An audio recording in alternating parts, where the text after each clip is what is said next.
highly respected voice on legal issues relating to technology and surveillance. When Aaron Swartz was indicted for downloading articles from the JSTOR database, he reached out to our next speaker for help, and she defended Aaron and challenged the scope of law under which he was persecuted.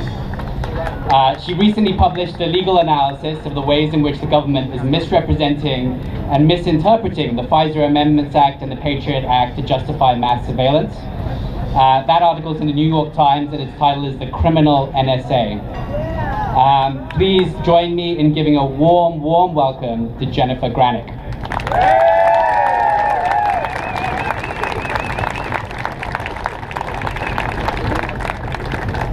Hi everybody, thanks for coming out today.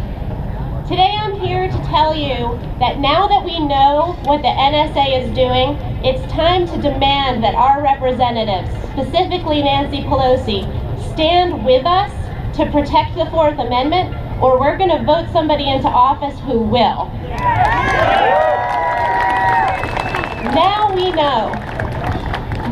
know that the NSA is tapping fiber optic cables around the world and inside the United States, giving access to information about everything that everyone does on the internet. Now we know that the NSA goes directly to companies and gets our emails, our chats, our communications from Google, from Apple, from Microsoft, from Yahoo. And we know that they get this information from Americans to anyone overseas. They can get that information without a warrant. So when they say, we can't read your emails or listen to your phone calls unless we have a warrant, now we know that that was a lie.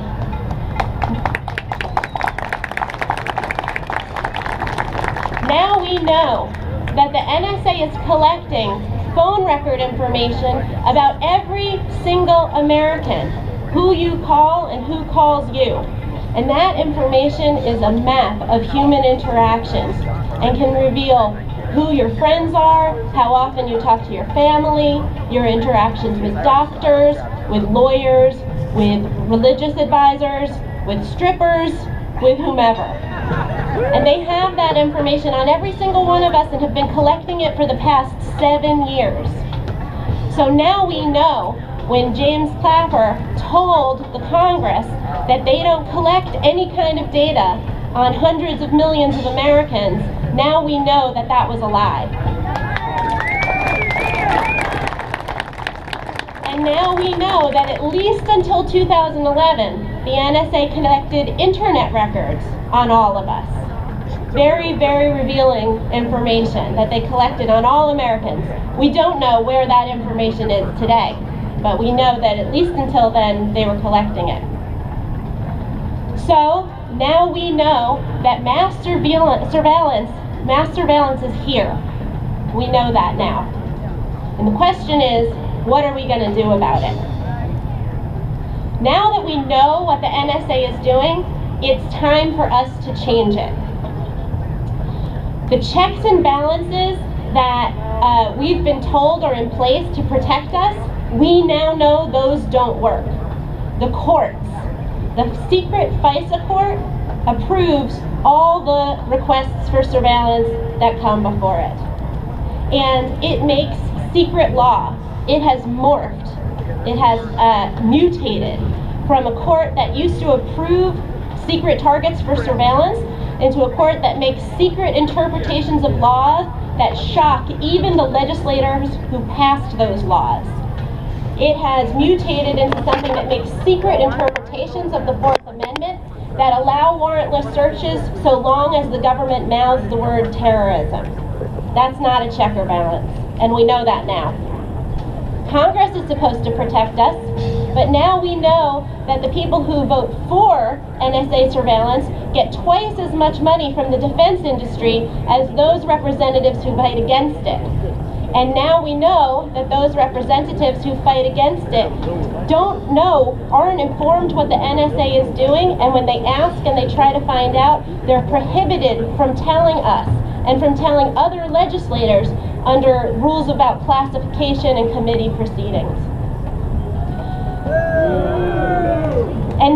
know that these robust internal protections that the NSA has to make sure that Americans aren't improperly surveilled amount to a user interface with some drop-down menus that have a bunch of pre-approved things that they have to type in there, and then they can surveil people without a warrant. That's not a check and balance. So now that we know, it's time to make a change. It's time to make a change because senators and representatives are coming forward and saying, no more. It's time to make a change because former FISA court judges are coming forward and saying the way that this process works is not the best. We can improve this. We can make it better. It's time to make a change because the companies from which the NSA demands information about us are in turn demanding to tell us what kind of information the government collects on us and how often. It's time to make a change because the mainstream press is finally covering this issue, and that coverage is making a difference. Regular people like my mom and dad, now they know and they care. Polls show that in increasing numbers, Americans are changing their mind about government surveillance, and that Americans believe that the NSA is overreaching and that it's time to make a change. And we can make this change. When a newspaper asked Senator Wyden, who has been fighting against this for such a long time, why now there's traction to stop NSA is overreaching, he said, members of Congress went home, and in senior citizen centers, company lunchrooms, and all kinds of places where the public gathers, citizens are coming up to their legislators and saying, hey, what's all this business about the government collecting my phone records? I didn't do anything wrong. What Wyden is telling us is that when we talk to our legislators, it makes a difference. And so now is the time for us to talk to our legislator, Nancy Pelosi, and tell her it's time to make a change. It's time to stand with us for the Fourth Amendment.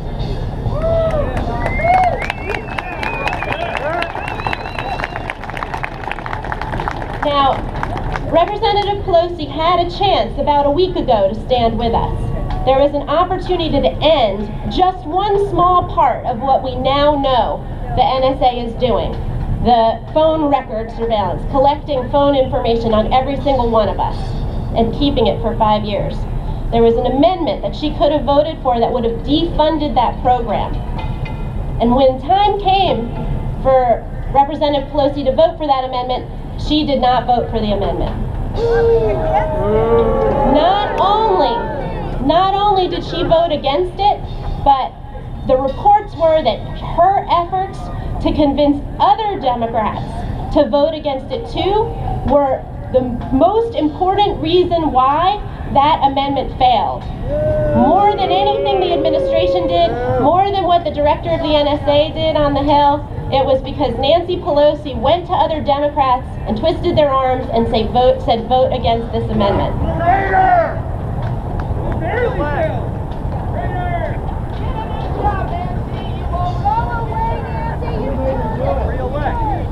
Now in 2005, here's a quote about the law that they say authorizes this phone record surveillance. This law needs a requirement that the government show some connection between the records sought and that the individual is suspected of being a terrorist or spy. Such a standard is needed to ensure that fishing expeditions do not take place, and yet this standard is missing. Who said that in 2005?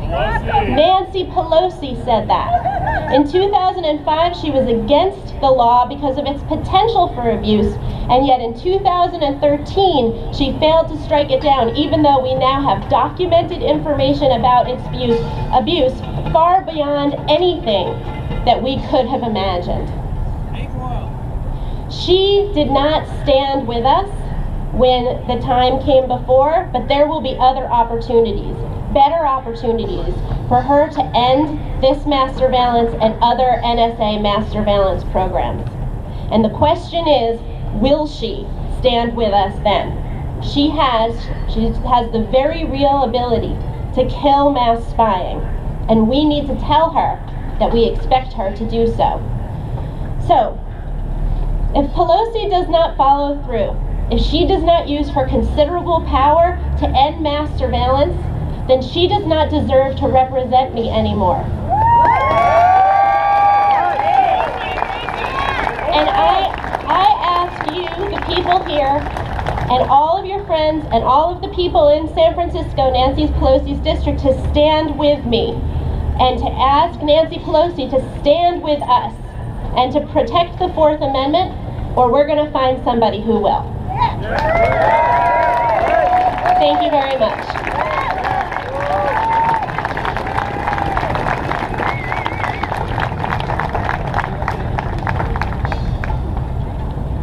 Thanks so much, Jennifer. Okay, our next speaker began his fight against the NSA's privacy infringements several years ago, when he discovered that the AT&T had installed network hardware to monitor, capture, and process American telecommunications on behalf of the NSA. He compiled evidence and blew the whistle on AT&T's cooperation with the NSA to unconstitutionally spy on the American people. The EFF recognized him for his whistleblowing and selected him as a winner of the Pioneer Award in 2008. Please join me in welcoming Mark Klein.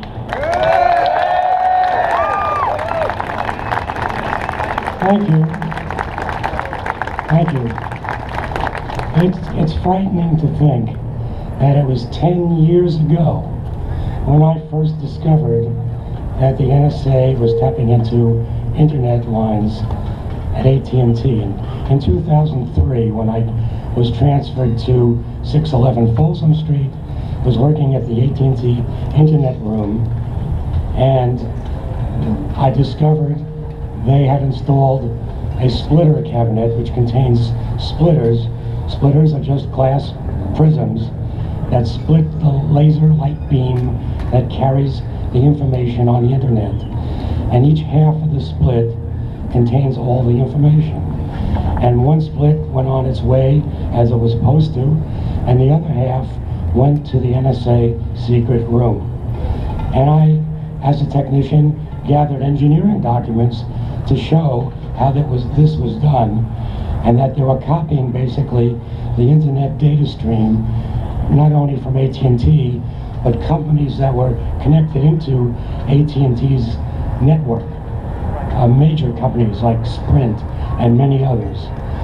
And so I had evidence, hard evidence, that they were collecting everything. I knew this was completely illegal according to the Fourth Amendment, because, as you know, the Fourth Amendment requires very specific warrants, naming names and places. And the splitter is a piece of dumb equipment which just sweeps up everything, and that could not possibly be illegal. So this was in 2003, and I was horrified. I thought I was wiring up the Big Brother machine, as I described it to myself, and I made that the title of my book later. But I didn't know what to do about it. This was a scary time. The government was very repressive. This is when they put an American in jail without charges, Jose Padilla. There was a very scary atmosphere. And I sat on it. After I retired, I took the documents with me. And then when the New York Times came out with an article at the end of 2005 revealing that there was warrantless wiretapping going on, I knew I had the evidence. I had documents. I showed how they were doing it.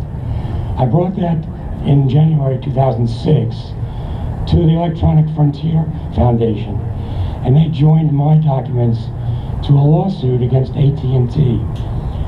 And we were fortunate to have an unusual judge. The government very quickly stepped in and tried to get the case dismissed on grounds of state secrets, which often works. But this judge refused to dismiss it, so the case was going to go forward. So then began a big battle. The government wanted to stop this lawsuit, because if the lawsuit went forward, it would reveal the collusion of the NSA illegally with the phone companies, and the trail would lead to George Bush's White House, because he was the one who repeatedly, every 3 months, signed off on it. At one point, signing off on it, even though his own Attorney General refused to sign off on it. It was completely illegal. So I went with my lawyer, tried to contact our Senator Feinstein, who sat on the Senate Intelligence Committee. This was in 2006, and we got a taste of Congress. She refused to speak to me. She never said a word to me, never ever, to me or my lawyer. Why? Well, you can figure out in hindsight, she was the witting agent of the NSA and wanted to protect it from any legal consequences. And she became the spearhead in Congress of a push to pass a special law just for the phone companies. A law to give the phone companies retroactive immunity for any crimes they might have committed. Everybody knew they did commit crimes, but they couldn't speak about it because it was all very secret.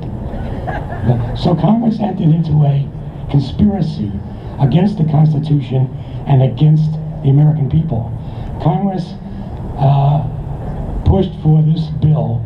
2007, we went to Washington. I went there with the EFF to lobby against this bill.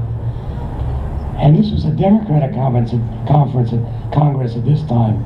Congress in both houses is controlled by the Democrats. No committee of Congress would invite me to testify. Nobody. I could not get testimony before a committee. We managed to speak to a few individuals, and that told me where Congress was at. They ran away from me.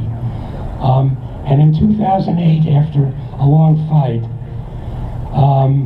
Congress finally passed the retroactive immunity bill with the help, I might say, of then Senator Barack Obama, who switched sides at the last minute. And he helped tip the balance in favor of the immunity bill. Him in the Senate and Nancy Pelosi in the House. And so one can say, even back then, it was a